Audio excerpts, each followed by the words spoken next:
ಪಂಚರಾಜ್ಯಗಳ ಚುನಾವಣೆಯಲ್ಲಿ ಬಿಜೆಪಿ ಪಕ್ಷ ಹಲವು ಕ್ಷೇತ್ರಗಳಲ್ಲಿ ಗೆಲುವು ಸಾಧಿಸಿರುವ ಹಿನ್ನೆಲೆ ಕಲಬುರಗಿ ಜಿಲ್ಲಾ ಬಿಜೆಪಿ ಘಟಕದ ವತಿಯಿಂದ ನಗರದ ಸರ್ದಾರ್ ವಲ್ಲಭಾಯ್ ಪಟೇಲ್ ವೃತ್ತದಲ್ಲಿ ಪಟಾಕಿ ಸಿಡಿಸಿ ಕಾರ್ಯಕರ್ತರು ಸಂಭ್ರಮಾಚರಣೆ ಮಾಡಿದರು.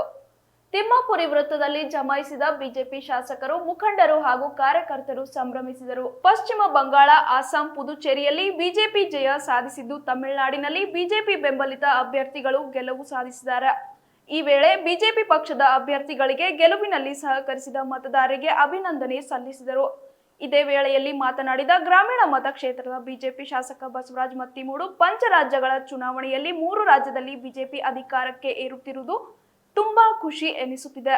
ಇದಕ್ಕೆ ಶ್ರಮಿಸಿದ ಪ್ರಧಾನಮಂತ್ರಿ ನರೇಂದ್ರ ಮೋದಿ, ಗೃಹ ಸಚಿವ ಅಮಿತ್ ಶಾ, ರಾಷ್ಟ್ರೀಯ ಅಧ್ಯಕ್ಷ ನಿತಿನ್ ನಬೀನ್ ಅವರಿಗೆ ವಿಶೇಷವಾಗಿ ಅಭಿನಂದನೆಗಳು ತಿಳಿಸಿದರು.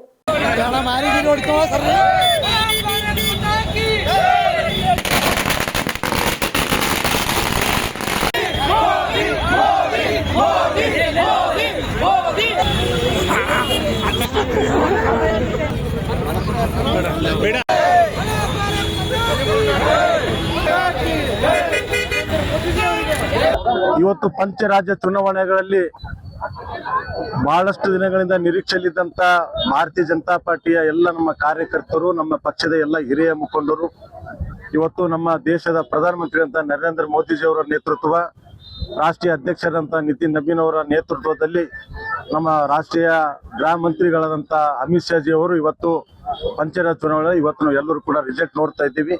ಇಲ್ಲಿ ಕಲಬುರಗಿಯಲ್ಲಿ ಇವತ್ತು ನಮ್ಮ ರಾಜ್ಯ ಅಧ್ಯಕ್ಷರಾದಂಥ ವಿಜಯಣ್ಣವರು ಎಲ್ಲರಿಗೆ ಕಾಲ್ ಮಾಡಿ ಇವತ್ತು ವಿಜಯೋತ್ಸವ ಆಚರಣೆ ಕೂಡ ನಾವು ಎಲ್ಲ ಭಾರತೀಯ ಜನತಾ ಪಾರ್ಟಿ ಅಧ್ಯಕ್ಷರ ನೇತೃತ್ವದಲ್ಲಿ ನಮ್ಮ ಪಕ್ಷ ಹಿರಿಯ ಮುಖಂಡರಲ್ಲಿ ಇವತ್ತು ವಿಜಯೋತ್ಸವ ಆಚರಣೆ ಮಾಡ್ತಾ ಇದ್ದೀವಿ.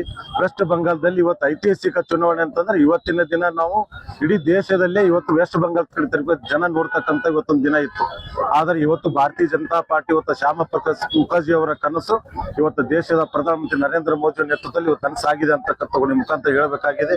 200 ಸೀಟ್ಗಿಂತ ಹೆಚ್ಚಿನ ಸೀಟಲ್ಲಿ ಇವತ್ತು ನಾವು ಭಾರತೀಯ ಜನತಾ ಪಾರ್ಟಿ ಇವತ್ತು ವೆಸ್ಟ್ ಬಂಗಾಳ ಗೆದ್ದು ಇವತ್ತು ಸರ್ಕಾರ ಕೂಡ ಮಾಡ್ತಕ್ಕಂಥ ಹಂತದಲ್ಲಿ ನಾವು ಇದ್ದೀವಿ. ಪಂಚರಾಜ್ಯ ಚುನಾವಣೆಯಲ್ಲಿ 3 ರಾಜ್ಯದಲ್ಲಿ ಕೂಡ ನಾವು ಇವತ್ತು ಗೆದ್ದು ಭಾರತೀಯ ಜನತಾ ಪಾರ್ಟಿ ನರೇಂದ್ರ ಮೋದಿ ಅಭಿನಂದನೆ ಕೂಡ ಸಲ್ಲಿಸ್ತಾ ಇದ್ದೀವಿ. ನಮ್ಮ ರಾಷ್ಟ್ರೀಯ ಅಧ್ಯಕ್ಷ ನಿತಿನ್ ನಬೀನ್ ಅವರಿಗೆ ಮತ್ತು ಗೃಹ ಮಂತ್ರಿ ಅಮಿತ್ ಶಾ ಜಿ ಅವರಿಗೆ ಮತ್ತು ರಾಜ್ಯ ಅಧ್ಯಕ್ಷರಾದ ವಿಜಯಣ್ಣವರಿಗೆ ಕೂಡ ನಾವು ಇವತ್ತು ನಮ್ಮ ಕಲಬುರಗಿ ಜಿಲ್ಲೆಯಿಂದ ಅಭಿನಂದನೆ ಕೂಡ ಸಲ್ಲಿಸ್ತಾ ಇದ್ದೀವಿ. ಇಡೀ ರಾಷ್ಟ್ರದಲ್ಲಿ ಒಂದು ಐತಿಹಾಸಿಕ ದಿನ ಅಂತ ಹೇಳಿದ್ರೆ ತಪ್ಪಾಗ್ಲಿಕ್ಕಿಲ್ಲ.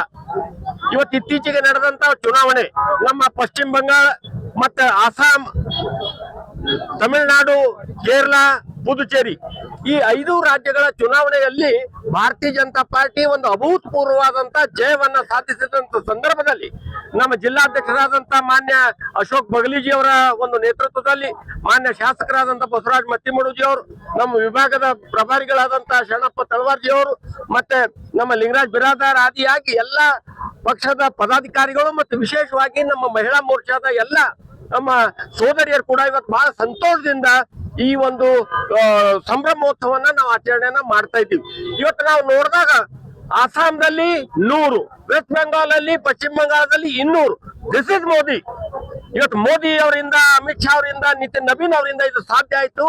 ಯಾಕೆ ಸಾಧ್ಯ ಆಯ್ತು ಅಂದ್ರೆ ಒಂದ್ ಕಡೆ ದುರಾಡಳಿತ, ಈ ಮಮತಾ ಬ್ಯಾನರ್ಜಿ ಅವರ ದುರಾಡಳಿತ, ಯಾವ ಮಹಿಳೆಯರಿಗೆ ಸುರಕ್ಷತೆ ಇರ್ಲಿಲ್ಲ, ಇಡೀ ರಾಜ್ಯವ್ಯಾಪಿ ಗುಂಡಾ ರಾಜ್ಯ ಆಗ್ತಾ ಇದ್ದಂತ ಸಂದರ್ಭದಲ್ಲಿ ಒಂದ್ ಕಡೆ ಆದ್ರೆ, ಇನ್ನೊಂದ್ ಕಡೆ ಮಾನ್ಯ ಮೋದಿ ಅವರು ಕಳೆದ ಒಂದು 3 ಅವಧಿಗೆ ಮಾಡಿದಂತ ಸಾಧನೆಗಳು, ಮಾಡಿದಂತ ಅಭಿವೃದ್ಧಿ ಇವತ್ತು ಪಶ್ಚಿಮ ಬಂಗಾಳದ ಮಹಾಜನತೆ, ಅಸ್ಸಾಂ ಮಹಾಜನತೆ ಮತ್ತು ಇಡೀ ರಾಜ್ಯದಲ್ಲಿ ಇವತ್ತು ಸುಮಾರು 70-75% ರಾಜ್ಯಗಳಲ್ಲಿ ಭಾರತೀಯ ಜನತಾ ಪಾರ್ಟಿ ಇವತ್ತು ಅಧಿಕಾರಕ್ಕೆ ಬಂದಾಗಿದೆ.